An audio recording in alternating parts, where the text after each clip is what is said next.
또 갑자기 분위기가 안 좋아졌죠. 교회에서 또 많이 대량으로 확진자가 나오는 바람에 특히 여기 용인 지역이잖아요. 그래서 좀 민감할 수 있는 그런 부분들이 있는 것 같습니다. 그래도 우리 이 시간에 여기 나왔으니까 주님께 진심으로 전심을 다해서 그렇게 예배드리는 학생들, 친구들 됐으면 좋겠습니다. 오늘은 질문으로 설교를 시작하고 또 질문으로 마칠까 해요. 그래서 시작하는 질문은 이렇습니다. 하나님은 우리를 얼마나 사랑하실까? 하나님은 우리를 얼마나 사랑하실까? 아니, 그 전에 하나님은 우리를 왜 사랑하실까? 생각해 봤어요? 도대체 왜 나 같은 놈을 왜 사랑하시지? 라는 생각해 봤네요. 엄밀히 말해서 우리는 하나님을 죽인 자들이에요. 하지만 사실 우리는 우리 방식대로 살고 싶었을 뿐이죠. 내 방법대로 내 마음대로 사는 게 뭐가 나빠, 이런 생각하는 사람들 많을 거지만 사실 나빠요.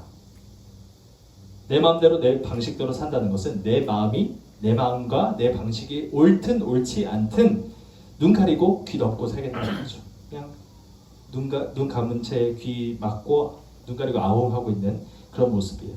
나를 지으신 하나님은 나를 그 누구보다 더 잘 알고 계시죠. 내가 어떤 상태인지는 하나님만 아세요. 나 자신도 절대 나를 모르죠. 숨겨왔던 나의 그런 모습들이 사실 엄청 많잖아요. 나도 모릅니다. 왜냐면 나도 나 자신을 속이니까. 나 스스로에게 거짓말하고 나는 괜찮아 라고 생각하고 다른 사람한테 인정받기 위해서 좀 더 좋은 모습을 보이기 위해서 그렇게 살아갈 때가 많죠.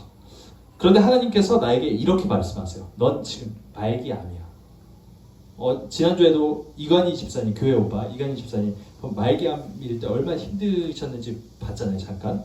근데 우리한테 이렇게 말씀하실 거예요. 영적으로 너는 지금 말기암이야. 지금 당장 입원해야 하고 배를 갈라서 암세포를 떼내야 하고 그리고 항암 치료도 해야 돼. 안 그러면 너 큰일 난다. 이렇게 말씀하신 거예요. 그런데 우리는 하나님 말씀 듣지도 않고 입원도 안 하고 수술도 안 하고 항암 치료도 안 받고 그렇다면 우리 죽을 수밖에 없는 거죠. 세상은 네 마음대로 하고 살아. 괜찮아. 그게 옳은 거야 라고 말합니다. 하지만 사실 내 마음대로 하고 사는 것은 절대적으로 나쁜 거죠. 우리가 사는 이유는 내 마음대로 내 마음대로 하고자 그렇게 사는 것이 아니라 내 마음대로 하지 않기 위해 사는 거예요. 주님 마음대로 살기 위해 사는 거죠. 내가 왕이 되어서 살려 하는 그런 모든 욕심을 내려놓고 왕이신 하나님이 진정 내 삶의 주인이시기를 소망해야 돼요. 우리 아까 질문으로 다시 한번 돌아갔으면 좋겠습니다. 하나님은 우리를 사랑하시는데 왜 사랑하실까? 우리는 내 마음대로 살면서 하나님께 반역을 했죠. 배신을 합니다. 내가 왕처럼 마음대로 살면서 하나님께 배신을 하죠. 그런데 하나님은 그런 우리를 사랑하신다는 이유로 자신의 목숨을 던지십니다. 그분이 죽으시지 않으면은 우리가 죽는 운명에 처했기 때문이에요. 왜 그러셨을까? 우리는 사랑받기에 합당하지 않죠. 하지만 하나님은 죄 많고 흠 많고 욕심 많고 실수 많고 넘어지고 쓰러지는 우리를 사랑하셨어요. 그래서 예수님을 이 땅에 보내셨고 예수님은 우리 죄를 대신해서 십자가에 달려 죽으셨죠. 어떤 예수님 잘 믿는 아빠의 이야기가 있습니다. 하루는 그 아빠의 어린 아들이에요. 한 3살, 2살 정도 됐던 이제 쉬야를 이제 가리기 시작해서 화장실에서 쉬야를 하는 정도의 아이인데 이 아이가 갑자기 아빠 쉬 이렇게 말하는 거야. 쉬 하니까 아빠가 깜짝 놀라서 그래. 그 순간 아빠가 서둘러서 그 아들과 화장실로 냅다 뛰기 시작한 거야. 하지만 아들은 쉬가 너무 급한 나머지 화장실에 다 나르기 전에 볼일을 보고 말았어요. 어린 아들이 멍하니 갑자기 허공을 쳐다봐요. 그런 다음에 아빠를 이윽고 보더니 아빠 미안해 이렇게 말해요. 그때 아빠가 이렇게 말합니다. 미안하다고 말하고 불쌍한 표정을 짓고 있는 아빠가 아들에게 아빠는 동환이가 실수하지 않아서 사랑하는 게 아니야. 동환이가 동환이 때문에 사랑하는 거야. 재민이가 실수하지 않기 때문에 내가 재민이를 사랑하는 것이 아니라 재민이가 재민이기 때문에 사랑하는 거야. 이렇게 말을 했다고 합니다. 실화예요. 진짜 있는 이야기입니다. 아빠가 아들을 사랑하는 데는 이유가 있어요. 이유가 없어요. 실수를 하지 않기 때문에 사랑하는 것이 아니죠. 하나님께서 왜 우리를 사랑하시냐고요? 내가 나이기 때문에. 내가 하나님의 아들이고 내가 하나님의 딸이기 때문에 사랑하시는 거예요. 아무 이유도 없어요. 그냥 하나님께서 사랑하시고자 그렇게 마음을 정하셨기 때문이에요. 우리는 스스로 하나님을 배신하고 배반하고 하나님을 떠나서 죄의 노예가 되었지만 하나님은 그런 우리를 여전히 귀한 아들, 귀한 딸들로 보신다는 거예요. 그리고 사랑하시죠. 그래서 예수님이 죽으셨어요. 이 땅에 오셔서. 사실 우리가 예수님을 죽인 거죠. 우리의 죄 때문에. 죄 지은 것은 우리인데 예수님은 그런 우리의 죄를 다 어깨에 짊어지시고 십자가에 달려 죽으신 겁니다. 오늘 우리는 마지막 성령님의 선물에 대해서 배우고자 해요. 성령의 능력이, 성령의 조명이 나를 감싸네. 하나님의 빛이, 성령의 빛이 나의 마음을 비출 때 우리가 어떻게 된다고 했어요? 우리의 마음의 눈이 밝아지고 우리의 마음의 귀가 열린다고 했죠. 그렇게 됐을 때 세 가지를 깨닫게 됩니다. 세 가지 선물이죠. 그게 성령의 선물. 잠시 복습을 해보겠습니다. 첫 번째 선물 뭐였죠? 성령님의 선물 첫 번째, 부르심의 소망이 무엇인지 알게 되는 거죠. 아무런 의미나 목적도 없이 그냥 그냥 허우적거리는 몸부림에 지나지 않았던, 지렁이가 꿈틀거리는 그런 아무런 의미 없는 그런 몸부림에 몸짓에 지나지 않았던 우리의 삶이 다시 한번 하나님의 성령님의 능력으로, 성령님의 조명으로 말미암아 우리는 우리의 삶의 진짜 목적과 진짜 의미를 깨닫게 되고 그렇게 하나님의 부르심을 따라 소망하며 살게 되었다. 이것이 첫 번째 선물이었습니다. 두 번째 선물은 뭐죠? 그 기업의 영광의 풍성함이 무엇인지 알게 하시는 것이죠. 기업이 뭐였어요? 뜻이? 기업은 기업 아니었다 그랬죠. 뭐였어요? 유산을 상속받는 거라 그랬죠. 유산을 상속받는 사람은 그 아버지의 자녀여야만 합니다. 그래서 죄의 노예이자 마귀의 자식, 사탄의 자식이었던 우리가 하나님께서는 자신의 목숨을 맞바꾸심으로 우리를 하나님의 자녀 삼아 주신 거예요. 그래서 우리의 신분이 바뀌니까 어떻게 해요? 우리가 하나님의 모든 유산을 상속받게 된 자들이 되었죠. 기업을 물을 자가 되었습니다. 그 기업이 누구였어요? 바로 예수 그리스도죠. 이 땅의 모든 것을 합치든 이 땅의 모든 사람들이 다 곱하든 간에 상관없이 예수님보다 가치 있는 것은 없습니다. 이 세상에 가장 훌륭하고 가장 부유한 사람을 다 데리고 와도 예수님 한 분과 비교할 수가 없죠. 그 귀하신 예수님께서 나의 기업이고 나의 신랑, 나의 연인이 되어주신다는 것, 이것은 믿기 힘든 일입니다. 그 믿기 힘든 사실을 온전히 알게 해주시는 것, 온전히 믿게 해주시는 것, 그것이 바로 성령님의 두 번째 선물이죠. 오늘은 마지막 세 번째 선물입니다. 뭘까요? 함께 19절 다시 한번 읽어볼까요? 19절, 에베소서 1장 19절 읽겠습니다. 우리 성경 계속 펴놓으세요. 시작.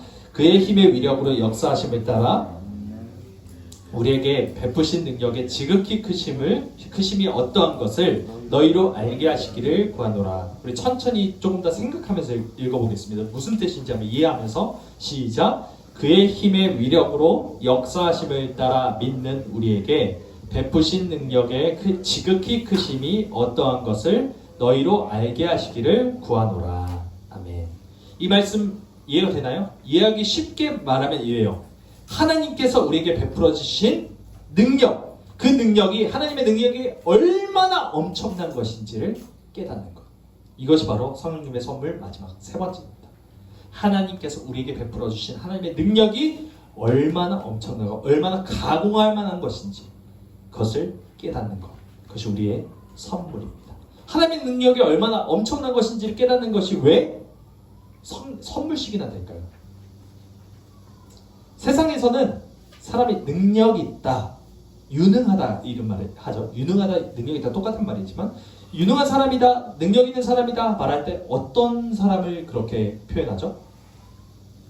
흔히 돈 잘 벌거나 학벌이 좀 좋거나 아니면 부모님이 돈이나 힘이 있거나 아니면 그 세 다거나 돈도 있고 학벌도 좋고 부모님 돈 많고 힘 많고 권력 많고 집안에 이렇게 돈 많고 권력 많고 그 집은 그러면 유력한 집안이라고 그러죠. 유력, 능력 있는 집안이라고 그래요. 힘 있는 집안이라고 그러죠. 잘 사는 집안이라고 그래요.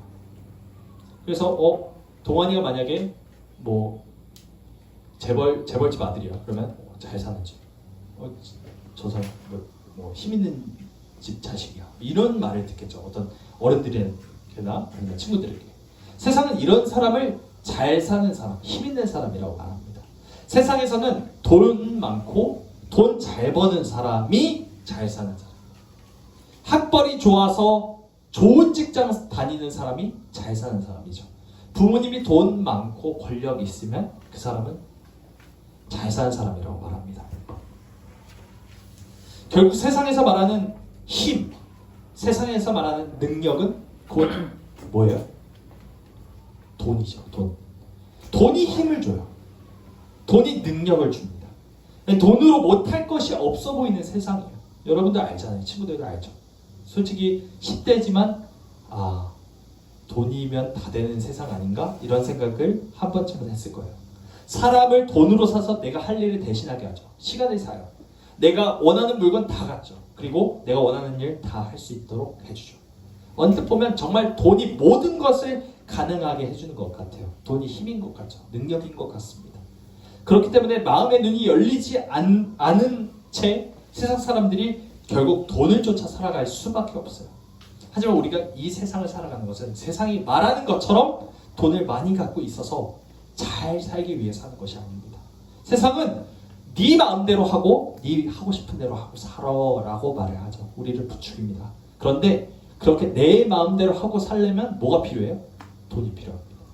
그러니 세상은 돈이 많아야 네가 원하는 대로 살 수 있어. 네가 잘 산다고 하는 그 기준을 만족시킬 수 있어. 그러니까 어떻게? 돈 벌어. 돈 많이 가져야 돼. 돈 많은 사람이 결국 잘 사는 사람이야. 그럼 돈 많이 벌려면 어떻게? 학벌 많아야 되고 돈 잘 버는 직장 취직해야 되고 그러니까 공부 열심히 해야 되고 이런 식으로 테크트리를 타는 거죠. 계속. 이 말에 동의하고 순응한 사람은 돈을 목표로 해요. 돈 많이 버는 직장, 돈 많이 벌 수 있는 취직 잘할 수 있는 대학교 이런 것만 보고 갑니다. 그래서 돈을 더 잘 벌기 위해서 나에게 필요한 것은 무엇이고 무엇인지 따져보고 전략적으로 그렇게 가죠. 대한민국의 수많은 학생들이 이 계획을 짜요. 선생님들이 이 계획을 짜줘요. 너 이렇게 해야 돼. 이렇게 해야 너 대학 갈 수 있어. 이렇게 말하죠. 공부 열심히 해서 좋은 대학 들어가고 그렇게 좋은 직장에 취직해서 안정적으로 돈 잘 모아야지. 그래야 잘 살지 하는 겁니다. 친구들 그 말 들어봤어요? 이런 말? 창조주 위에 건물주 있다. 들어봤어요? 네, 우스갯소리지만 참 뼈있는 소리죠. 창조주 위에 건물주 있다. 건물주. 요즘 수많은 청소년들의 장래의 희망이 뭔지 알아요? 건물주. 불로소득이라잖아요. 아무런 노동 없이 아무런 일 하지 않고 그냥 가만히 있어도 빌딩 한 채 가지고 있으니까 돈이 따박따박 들어오는 그런 삶. 그래서 아무것도 안 하고 아무 일도 안 하고 그냥 노력도 안 하고 놀러 다니는 세상. 그런 세상 살고 싶어 하잖아요. 그게 잘 사는 거라고 생각하고요. 장래 희망이 유튜버라고 하는 사람 정말 많죠. 요즘 10대 진짜 많습니다. 인기 얻어서 구독자 수 늘리고 조회수 늘리면 광고로 받게 되는 금액 보통 회사원들의 월급 비교도 안 되죠. 엄청 많아요. 요즘 유튜버들의 뒷광고 탈세 이런 거 들어봤어요? 신문에 나오죠. 뉴스에 나옵니다. 그래서 인기 유튜버들이 업체들과 몰래 광고를 제휴를 해요. 그래서 광고 안 받은 척 허위로 영상을 찍죠. 그래서 허위 컨텐츠를 만들어서 유포를 합니다. 그리고 다시 돈을 따박따박 벌어요. 이렇게 하면 유튜버들은 광고 받은 돈에 대한 세금을 안 물어도 되죠. 나라가 모르니까. 뒤에서 이렇게 서로 거래를 했으니까. 그러면 어떻게 돼요? 더 많은 돈을 모을 수가 있죠. 물론 이거 불법입니다. 탈세예요. 월 수익 1,000만 원 이상을 가볍게 얻는 그런 사람들이 돈 조금 더 벌어보겠다고 어떻게 한 거예요? 지금 유튜버들이 세금 아깝다고 뒷광고하면서 불법을 저지른 겁니다. 돈이면 다 된다고 생각하는 세상이에요. 이 세상은 죽어가고 있어요. 수많은 사람들이 이렇게 돈에 빠져서 죽어가고 있습니다. 수많은 사람들이 돈이 곧 힘이고 돈이 곧 능력이다 이렇게 말을 해요. 돈 많이 버는 것이 잘 사는 것이다 라는 메시지에 우리 영혼을 빼앗기고 있어요. 돈의 노예가 돼서 돈을 위해서라면 양심은 물론이고 영혼까지 팔 기세죠. 우리는 이런 마음에서 자유로워요. 아 진짜 나쁜 사람들, 유튜버들 진짜 진짜 질 나빠. 우리는 안 그럴 자신 있나요? 나는 그렇게 안 살 자신 있어요? 돈 없이도 행복하고 대학 좀 못 가도 기쁘고 감사하면서 자랑스럽게 살 자신 있어요? 아닐 거예요. 사실 우리도 똑같은 사람들이에요. 그런 우리들에게 하나님이 이렇게 말씀하세요. 하나님은 진짜 능력이 무엇인지 정확하게 말씀하시죠. 20절에서 22절 한번 보세요.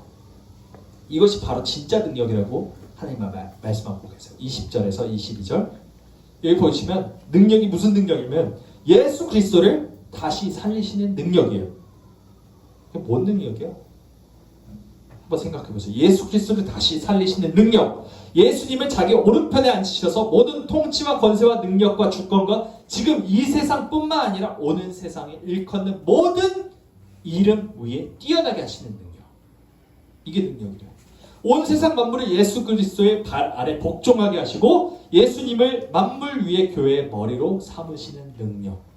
이것이 하나님께서 우리에게 베푸신 가공할 만한 정말 엄청난 능력이라 말하고 있어요. 이게 엄청난데 우리 어때요 지금? 뭐야 이게? 이런 마음 없어요? 이해도 안 되고 감동도 없고 이런 생각 없어요? 이게 뭐가 능력이에요? 지금 당장 전도사님이 성민이한테 1억 쏜다 해서 1억 딱 주면 능력 있다 이렇게 말할 거예요. 하지만 하나님께서 예수 그리스도를 다시 살리셨고 그리고 이 땅 위에 모든 이름보다 뛰어나게 하셨고 그리고 모든 만물 위에 교회의 머리가 되게 하셨다는 것에는 우리는 별로 감흥이 없죠. 왜? 우리가 그렇게 눈이 어두워져 있고 귀가 들리지 않는 백성들이기 때문이에요. 그런 죄 많은 사람들이기 때문이에요. 하지만 이것은 능력이에요. 그것도 엄청난 능력이에요. 우리가 몰라도 우리가 알지 못하도 이것은 능력이에요. 하나님께서 십자가에 달려 죽으신 예수 그리스도를 다시 살리셨어요. 그리고 예수님은 십자가를 통해서 우리를 다시 살리셨죠. 이제 우리 역시 하나님이 하셨던 것처럼 예수님이 하셨던 것처럼 누군가를 살리는 일을 해야 합니다. 잘 사는 것보다 중요한 것은 누군가를 잘 살게 하는 거예요. 잘 사는 것보다 중요한 것은 누군가를 잘 살게 하는 거예요. 누군가를 살리는 거예요. 누군가를 살리는 일이 진짜 잘 사는 것입니다. 하나님께서는 죽어가는 우리를 살리시기 위해서 자기 아들을 포기하셨어요. 친구들이 이 심정 절대 모를 거예요. 사실 전도사님도 잘은 몰라요. 하지만 전도사님한테 아들이 있잖아요. 온유가 있어요. 근데 만약 전도사님이 친구들 한 명, 친구들을 살리기 위해서 온유를 포기하라고 하면 할 수 있을까? 미안하지만 솔직히 못하겠어요. 못할 것 같아요. 만약 온유가 전도사님 때문에 작은 상처, 피가 살짝 나기만 해도 그래서 엉엉 울고만 있어도 전도사님 멘붕에 빠질 것 같아요. 그런데 아들을 맞바꾼다고, 잃어버린다고, 이 사람을 살리기 위해서 온유를 죽여야 된다고, 그거는 아들을 잃는 게 아니라 모든 것을 잃는 거죠. 아들이 죽은 것이 아니라 사실 누가 죽은 거예요? 아빠가 죽은 거예요. 근데 하나님이 그걸 하신 거죠. 아들을 포기하신 거예요.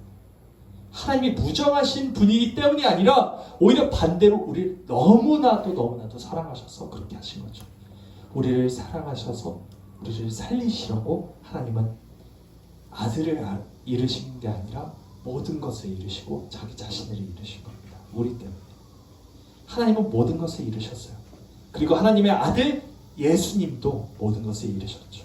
하나님 나라의 왕으로서, 왕자로서 모든 특권, 모든 부귀, 영화, 명예를 다 버리셨죠. 신이 인간이 되셨어요. 신이 인간이 되셨다. 전 세계에서 가장 영향력 있고 가장 존경받는 사람들 중 하나, 지난주에도 말했던 테슬라의 일론 머스크라는 사람이 하루아침에 노숙자가 됐다는 그런 뉴스를 본다고 생각해봐요. 충격적이겠죠. 돈 빈털터리가 됐어요. 거지가 됐어요. 아무것도 없는 사람이 됐어요. 아무런 영향력도 없어요. 그래도 그거는 사람이죠. 사람에서 사람일 뿐이에요. 하지만 만약에 내가, 성민이가 하루아침에 바퀴벌레가 됐다고 생각해봐요. 지금껏 열심히 검정고시 준비하고 열심히 공부했는데 하루아침에 바퀴벌레 돼서 공부하고 다 사라졌어. 다 까먹었어. 그냥 바퀴벌레로 시공창 속에서 먹이 같은 거 이상한 거 먹고 살아야 돼. 평생 그렇게 살아야 된다고 생각해봐요. 하나님이신 예수님이 인간이 되신 것은 사람이 바퀴벌레가 된 것보다 훨씬 더 비참한 꼴이 된 거예요. 그런데 예수님은 그걸 하신 거죠. 그것뿐인가요? 그 가운데서도 가장 비천한 말구유 가운데서 나셨고 목수의 아들로 태어나셨죠. 그렇게 잘하셨어요. 나중에 사람들이 예수님을 조롱하고 욕하고 핍박하고 주먹으로 때리고 얼굴에 침도 뱉으죠. 끝내 예수님은 십자가에 달려서 사형수로 생을 마감하셨어요. 사형수. 세상 기준으로 보면 예수님이 잘 사는 편에 기준에 속하는 그런 정도가 아니에요. 그런 차원이 아니에요. 그냥 찢어지게 못 사는 사람이죠. 찢어지게 실패한 사람이고 실패도 아니고 아주 그냥 제대로 망한 그런 인생이죠. 왜요? 모든 제자가 자신을 버렸고 자신은 사형수로서 로마 병정들이 끌려서 십자가에 못 박혀서 처형당한 사람이잖아요. 그런 사람 누가 존귀하다고 말하겠어요? 누가 성공한 사람이라고 하고 잘 살았다고 말하겠어요? 예수님 그렇게 모든 것을 이루셨어요. 왜? 왜 그랬죠? 나 때문에. 나를 살리시려고. 하나님도 예수님도 나를 위해 모든 것을 이루셨어요. 그런데 나는 여전히 나의 인생의 주인이길 바라죠. 나의 욕심을 채우기에 급급합니다. 내 마음대로 내 뜻대로 살아가고자 해요. 이 세상이 말하는 성공, 이 세상이 말하는 복, 이 세상이 말하는 잘 사는 법, 이 세상이 말하는 능력에만 관심이 많죠. 이제 우리는 깨어 정신을 차려야 해요. 예수님이 마지막 부탁하셨던 것처럼 사람을 살려라. 이 세상을 살려라. 사람을 낳는 어부가 되게 하겠다. 그러니 너희들은 제자를 삼아 모든 족속으로 제자를 삼아 아버지와 아들과 성령의 이름으로 세례를 줘라. 사람을 살려야 한다. 세상을 살려라. 이 유언과 같은 그 마지막 말씀 우리에게 하셨잖아요. 하나님께서 예수님을 살리셨고 예수님께서 우리를 살리셨고 이제 우리는 새 생명을 얻었습니다. 이 세상을 살리는 것, 이것이 우리에게 베푸신 하나님의 큰 능력의 비밀입니다. 다시 20절에서 22절 말씀을 보면 하나님의 능력이 예수님을 살리시고 하늘에서 자기의 오른편에 앉히셨고 세상의 모든 이름에 뛰어나게 하시고 이 세상 만물을 예수님의 발 아래 복종하게 하시고 예수님을 만물의 교회의 머리로 삼으셨다. 이렇게 말씀하시죠. 분명 예수님은 모든 것을 버리시고 실패하고 망한 인생을 사셨는데 우리 때문에 그렇게 하셨는데 하나님 예수님을 다시 살리신 것뿐만이 아니라 이 땅의 그 누구보다 위대하게 하시고 이 땅의 그 누구보다 명예롭게 하셨어요. 영화롭게 하시죠. 이 세상 만물을 예수 그리스도의 발 아래 복종하게 하셔요. 이것이 하나님의 반전의 능력이에요. 누군가를 위해서 모든 것을 다 잃고 모든 것을 다 버리는 것은 사실 모든 것을 다 얻는 겁니다. 이게 무슨 말인가 하지만 머리로 이해할 수 있는 영역이 아니죠. 믿음으로 얻을 수 있는 능력이기 때문에. 사랑하는 친구들은 예수님을 잘 믿나요? 예수님 믿으세요? 예수님 살아계시고 예수님 나 때문에 죽으시고 나 때문에 십자가에 달려 죽으셨다 부활하시고 승천하셔서 하나님의 우편 보좌에 앉으시고 장차 이 땅에 오실 심판주이며 재림주로 오시는 그 예수님을 믿나요, 여러분? 그 예수님 사랑하나요? 날 위해 죽으시고 날 위해 고통당하시고 날 위해 그렇게 십자가에 달리신 예수님, 그분이 나를 사랑하셨다는데 여러분은 정말로 예수님을 사랑합니까? 예수님을 믿는다면, 예수님을 사랑한다면 예수님을 이제 따라 사세요. 지난주에 말씀드렸던 것처럼 이제 우리는 예수님 따라 살아가야 합니다. 예수님이 무엇을 하셨는지 한번 보세요. 예수님이 왜 이 땅에 오셨고 왜 인간의 삶을 사셔야만 했는지 그것을 한번 생각해 보세요. 예수님이 날 사랑하셔서 날 위해 죽으시기 위해 이 삶을 사셨다는데 나는 과연 예수님을 눈꼽만치라도 닮아가고 있는지, 정말 조금이라도 뒤따라가고 있는지 잘 생각해 봤으면 좋겠습니다. 우리 마지막 절 한 절이고 결론을 마무리를 지었으면 좋겠습니다. 마지막 23절입니다. 23절 함께 읽겠습니다. 시작. 교회는 그의 몸이니 만물 안에서 만물을 충만하게 하시는 이의 충만함이니라. 아멘. 친구들, 우리가 바로 예수님의 몸이래요. 지금 23절을 보면 우리가 바로 예수님의 몸, 우리가 바로 교회입니다. 교회는 간판 달린 건물이 아니에요. 아름다운 성사교회 간판 달려있는 건물이 교회가 아니라 우리가 교회예요. 예배당이 교회가 아니라 우리가 교회라고 합니다. 교회는 예수님을 믿는 사람들의 총집합체예요. 예수님은 교회의 머리시고 우리 교회는 예수님의 몸이죠. 그분의 몸입니다. 23절 말씀을 보면 교회가 곧 만물 안에서 만물을 충만하게 하시는 이의 충만함이라고 말씀하고 있어요. 어려운 표현인 것 같지만 쉽게 표현하면 이렇습니다. 이 세상 안에서 이 세상을 생명으로 가득 채우시는 예수 그리스도의 충만함. 이 세상 안에서 이 세상을 생명으로 가득 채우시는 예수 그리스도의 충만함. 그것이 바로 교회이며 그것이 바로 나예요. 내가 바로 예수 그리스도의 교회이기 때문이에요. 우리는 교회로서 이 세상 안에서 이 세상을 생명으로 가득 채우라고 충만하게 하라는 예수 그리스도의 사명을 받았어요. 이제 이 세상에서 우리가 사는 이유는 단 하나, 잘 살기 위해서가 아니에요. 이제는 살리기 위해서 살아갑니다. 잘 사는 것이 아니라 누군가를 살리기 위해서, 이 세상을 생명으로 가득 채우기 위해서 사는 것입니다.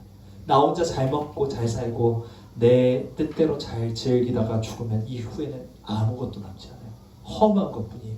헛된 것뿐입니다. 정말 아무런 의미 없는 삶을 살다가 죽는 거예요. 그 이후에는 영원한 형벌밖에 없어요. 그러나 우리가 예수 그리스도께서 사신 그 삶을 따라 살 때 우리가 나의 가족, 나의 친구, 나의 이웃들을 위해서 포기하고 희생하는 삶을 살 때 이 세상은 예수 그리스도의 생명으로 가득하게 됩니다. 가득 채워져요. 충만하게 되죠. 그것이 예수 그리스도께서 우리를 부르신 이유예요. 부르심의 소망, 부르심의 이유. 이것이 바로 이 세상을 살리고 내 주변 사람들을 살리기 위해서, 잘 사는 것이 아니라 살리기 위해서 사는 것. 우리는 예수님의 소망이에요. 유민이가 예수님의 소망이에요. 예찬이가 예수님의 소망이에요. 우리가 바로 예수 그리스도의 몸된 교회예요. 머리가 뜻하면, 머리가 원하면 몸은 움직이게 돼 있어요. 재민이가 지금 팔을 움직이고 발을 움직이라고 명령하면 몸은 따르게 돼 있죠. 마찬가지요. 예수님이 원하시면, 머리이신 예수님이 원하시면 우리들은 따라야 합니다. 예수님이 우리에게 말씀하세요. 잘 사는 것 말고 사람을 살리거라. 잘 사는 것 말고 세상을 살리거라. 누군가를 살리기 위해서는 내가 죽어야 돼요. 이것을 꼭 기억하셨으면 좋겠습니다. 누군가를 살리려면 나의 피가 필요해요. 내가 죽어야 해요. 나를 살리기 위해서 하나님께서, 예수님께서 모든 것을 버리시고 피를 흘리시며 죽으셨던 것처럼 이제 우리가 그 뒤를 따라가야 합니다. 따라가기 싫을 거예요. 친구들, 피 흘리고 고통받고 고난당하고 힘든 삶 살고 싶지 않을 거예요. 돈 많고 떵떵거리면서 사람들 앞에서 으스대는 삶 살고 싶을 거예요. 수많은 사람들에게 인싸라고 인정받고 공부 잘한다 인정받고 저 사람은 나중에 성공하겠어 이런 삶을 살고 싶지 않아요? 그것이 우리의 욕망이에요. 우리의 본능이에요. 그 본능을 다 버리고 이 세상을 살리기 위해서, 내 주변에 있는 사람들을 살리기 위해서 내 모든 것을 다 버리고 포기해야 된다는 삶 살고 싶지 않을 때가 많을 거예요. 하지만 그럼에도 불구하고 우리는 교회임을 기억했으면 좋겠습니다. 예수 그리스도의 몸된 교회로서 예수님이 명하실 때, 예수님이 명령하실 때 우리 순종하는 그 삶을 살아가길 원합니다.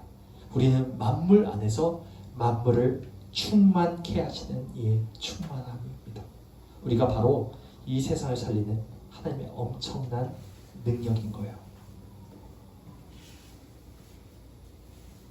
우리 모두가 이제는 주님 안에서, 예수 그리스도 안에서 예수님의 뒤를 따라가는 사람들이 되길 원합니다. 우리가 지금까지 어떻게 살아왔는지 중요하지 않아요. 예수님 그거 보지 않으세요. 앞으로 우리가 얼마나 예수 그리스도의 삶을 생각하고 기억하며 하나님께서 우리에게 베푸신 능력이 얼마나 형용할 수 없을 만큼 위대한 것인지, 얼마나 엄청난 능력인지 우리가 그것을 깨닫게 해달라고 그렇게 기도하며 살아갔으면 좋겠습니다. 그것을 제발 하나님 알게 해주세요. 성령님의 빛이 나를 비추셔서 나의 눈과 나의 귀가 열리고, 그래서 하나님께서 부르신 그 부르심의 소망이 무엇인지, 그리고 그 기업의 영광의 풍성함이 무엇인지, 나에게 베푸신 하나님의 영광이, 하나님의 능력이 얼마나 위대하신 것인지 그것을 꼭 알게 해주세요. 그것을 알아가며 사는, 그렇게 예수 그리스도의 뒤를 따라 살아가는, 내가 죽고 이 세상을 살리는, 이 사람을 살리는, 잘 사는 것이 아니라 살리기 위해 사는 삶을 살아가는 자들 되게 해달라고 이렇게 기도하는 사람들이 되길 원합니다. 우리 마지막으로 질문 하나 하고 마쳤으면 좋겠습니다. 예수님께서 사람을 살리라 하셨는데 그 사람을 살리라 했을 때 나에게 주신 그 사람, 딱 지금 떠오르는 사람 누군지 한번 생각해 봤으면 좋겠어요. 내가 살려야 하는 사람 누군가요? 내가 그 사람에게 받을 복을, 그 사람들을 이용하기 위한 것 말고 내가 포기하면서 그 사람 살려야 하는 그 사람 누군가?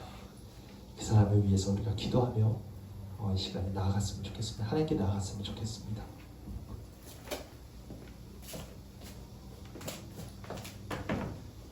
친구들 앞에 오셔서 함께 찬양하고 기도했으면 좋겠습니다.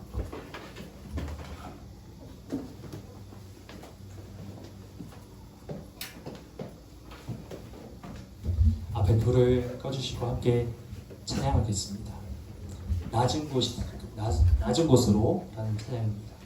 여기서 낮은 곳이란 정말 아무것도 없는 곳이에요. 제가 다 포기하고 죽기까지 각오한 그 삶, 그 삶을 살아가는 친구들 됐으면 좋겠습니다. 낮은 곳으로. 마이크 조금만 더 켜주시겠어요? 네, 4번, 3번.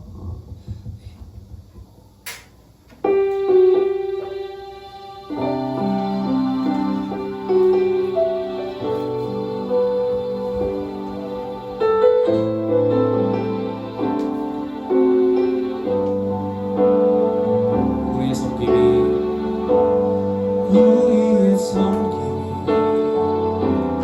더 낮은 곳으로, 우리의 고백이 더 낮은 곳으로 쓰러져 있는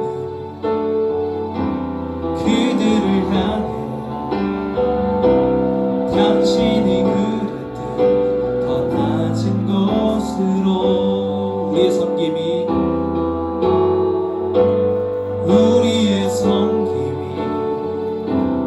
더 낮은 곳으로, 우리의 고백이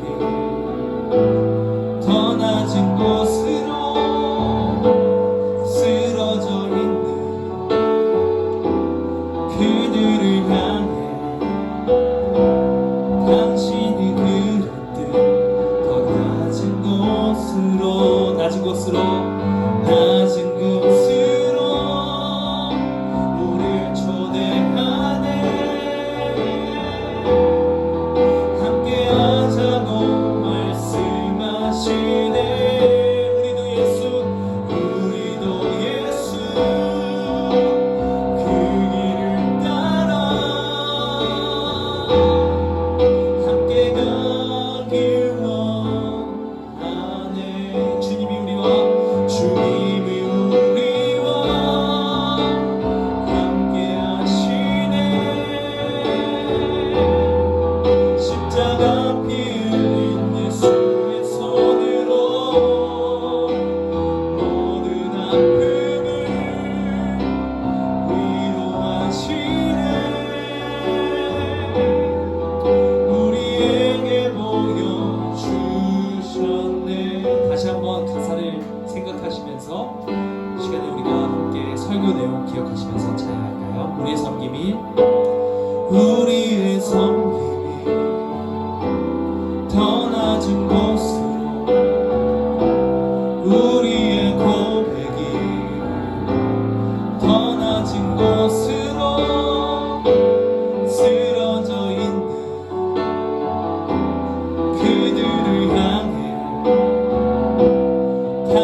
함께하자고 말씀하시네. 우리도 예수 그 길을 따라 함께 가길 원하는 주님이 우리와 함께 하시네. 십자가 피 흘린 예수의 손으로 모든 아픔을 위로하시네. 우리에게 보여주셨네.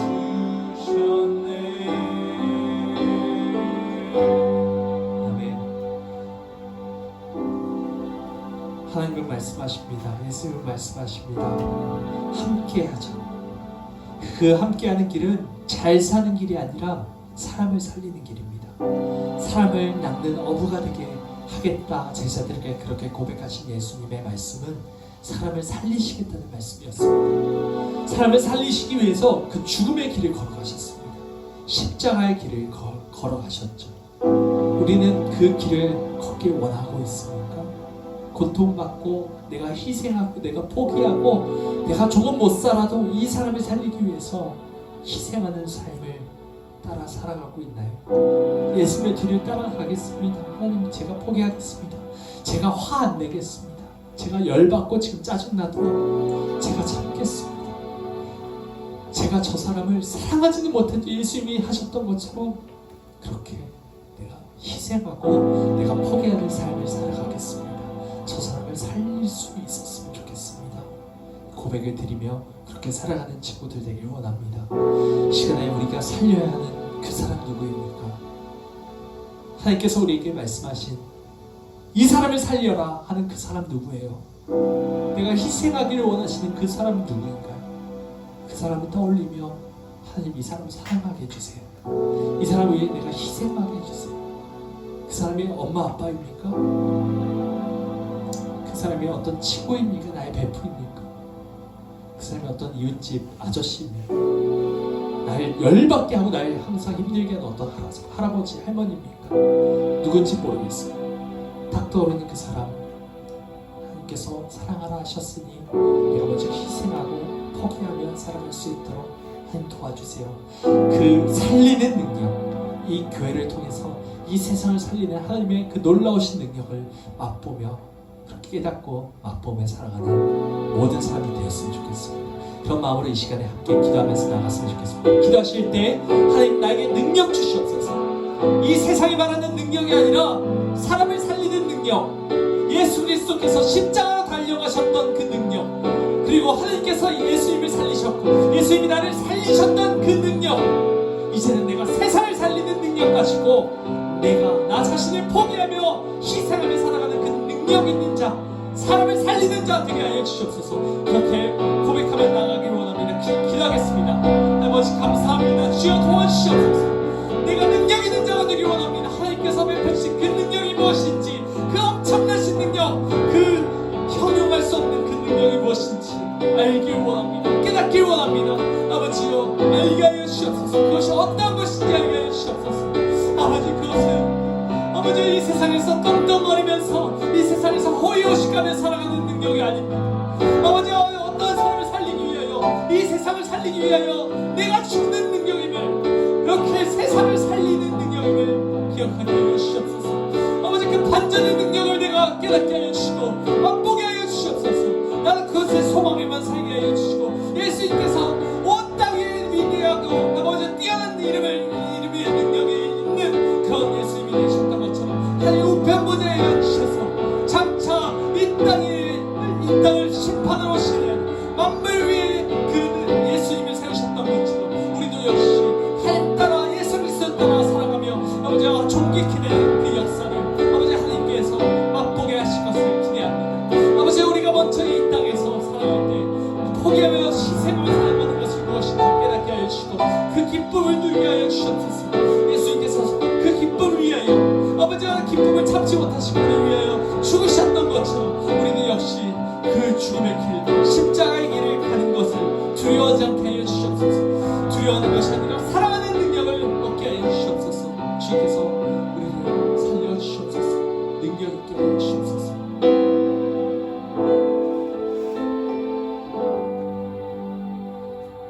사랑해 주님 감사합니다. 예수님께서 승천하시기 전 우리에게 부탁하셨던 한마디, 사람을 살려라, 이 세상을 살려라.